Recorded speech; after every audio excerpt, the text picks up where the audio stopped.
এবার আমরা কম্পোজিশন শিখবো। একটা ফ্রেম দেখছিলাম, ওই যে কী বলছিলাম যে হাত দিয়ে এভাবে ফ্রেম দেখলাম, ফ্রেম দেখার পরে মনে হলো এই জায়গাটা কাজ করব, এটা সুন্দর ছবি উঠবে, ওইটাকে এবার লাইট করলাম, আলোকিত করলাম ঠিকঠাক মতো।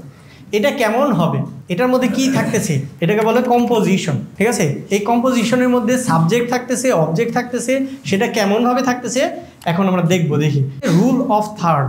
তো এই যে লাইনগুলো আসতেছে 3 ভাগ করলে এই লাইনের জোড়ার মধ্যে যদি বসান দেখতে সুন্দর লাগবে। তো এইটা হচ্ছে আপনার গ্রিড বলে, এটা মোবাইলে দেখবেন যে অপশন থাকে গ্রিড অন করার।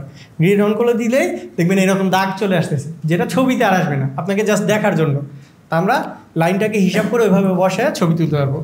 নেক্সট গোল্ডেন রেশিও, এই গ্রিডটাও অনেক জায়গায় থাকে, এটা নিয়ে আলোচনা করতে গেলে অনেক সময় যাবে। জাস্ট গোল্ডেন রেশিও কী জিনিস এটা একটু ইউটিউব বা গুগল সার্চ করে দেখে নেবেন। সেন্টার কম্পোজিশন, ওই যে গ্রিড তৈরি করা হয়েছে ওই গ্রিডের ঠিক মাঝামাঝি রেখে আমরা সেন্টার কম্পোজিশন তৈরি করতে পারি। নেক্সট লিডিং লাইন, যদি কোনো কিছু দেখে মানে ফ্রেমের ভিতরে মনে হয় যে এটা দাগের মতো বোঝাচ্ছে, লিডিং লাইনগুলো কোথায় নিয়ে যাচ্ছে চোখটাকে, এইখানে, এইখানে লিডিং লাইনগুলো কোথায় নিয়ে যাচ্ছে ওইখানে, এইখানে একটা লিডিং বাঁকা লাইন যেটা নিয়ে যাচ্ছে এইখানে, এটাকে বলে লিডিং লাইন। ঠিক আছে, next centre composition and symmetry. Centre তো হবেই, পাশাপাশি একটা সিমেট্রি হবে। সিমেট্রি কীরকম, যে এই পাশটা আর এই পাশটা দেখতে একই রকম, তো এটা যদি এভাবে উল্টায় দিই দেখতে একই রকম লাগবে, ওই রকম একটা ফ্রেম তৈরি করতে পারি বেটার। নেক্সট এবার হচ্ছে ফোরগ্রাউন্ড, ইন্টারেস্ট আর ডেপথ। ঠিক আছে, এইটাকে আমরা আগে বলতাম হচ্ছে DSLR look.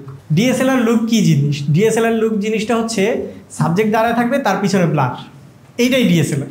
Living negative space, এই ধরনের ছবিগুলোকে বলে লিভিং নেগেটিভ স্পেস। জায়গা খালি রেখে বাস সাবজেক্টকে এক কোণে বড় করে জায়গা খালি রেখে, যদি জায়গা সুন্দর থাকে তাহলে খালি রাখবো। এখন যদি এই জায়গায় হচ্ছে আরও 4টা নৌকা থাকতো, আরও হাবিজাবি থাকতো, তাহলে কিন্তু আর জায়গাটা রাখতাম না। ব্রেক দ্য প্যাটার্ন, এই যে এতক্ষণ যত রুলস বললাম সব বাদ। ঠিক আছে, তো আপনার মতো আপনি করতে পারেন, বাট রুলসে কিছুদিন কাজ করার পরে আপনি নিজেই বুঝবেন যে হ্যাঁ আমি এইভাবে রাখলে সুন্দর হচ্ছে, বাট এইভাবেও সুন্দর হচ্ছে। ঠিক আছে, এখানে যদি আমরা দেখি কোনো প্যাটার্ন নাই আসলে, এখানে ফোকাস হওয়ার কথা, ওকে করছে ফোকাস একে, এটাই আমার ইচ্ছা। এটা দেখেন সিমেট্রির মতো মনে হচ্ছে, বাট এই পাশে ওই পাশে ম্যাচ নাই, বাট মিডলে রেখেছে। তারপরে কি, এটা শ্যাডোর ছবি তুলছে, তুলবো সে নইয়ের ছবি। ঠিক আছে, দেখেন কত নেগেটিভ স্পেস রাখছে, এত রাখে সাবজেক্টে তো দেখাই যাচ্ছে না কারা আছে। যাই হোক, তো রুলসে কাজ করার পরে আপনি রুলস ব্রেক করতে পারবেন।